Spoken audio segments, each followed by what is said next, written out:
Philosophy is common sense with big words. The means of defense against foreign danger have been always the instruments of tyranny at home. The advancement of science, and the diffusion of information the best aliment to true liberty.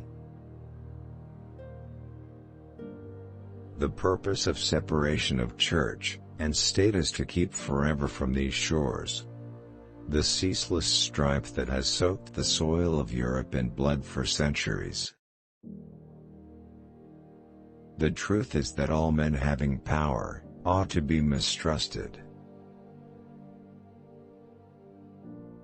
There are more instances of the abridgment of the freedom of the people by gradual and silent encroachments of those in power than by violent and sudden usurpations.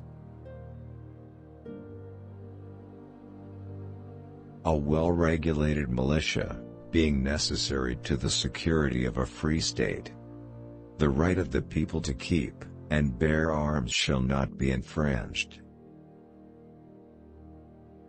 Charity is no part of the legislative duty of the government.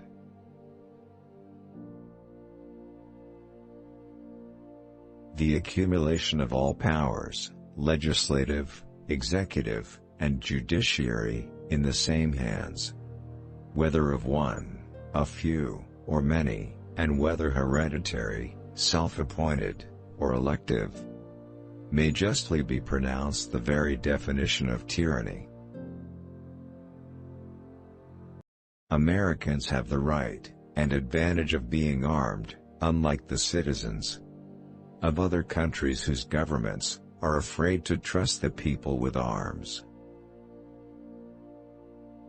No nation could preserve its freedom in the midst of continual warfare.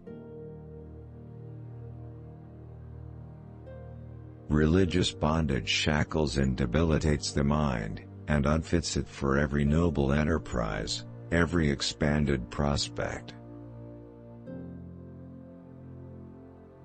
All men having power ought to be distrusted to a certain degree. Equal laws protecting equal rights, the best guarantee of loyalty and love of country. Knowledge will forever govern ignorance, and a people who mean to be their own governors must arm themselves with the power knowledge gives.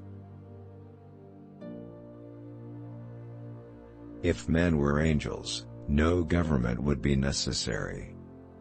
If angels were to govern men, neither external nor internal controls on government would be necessary.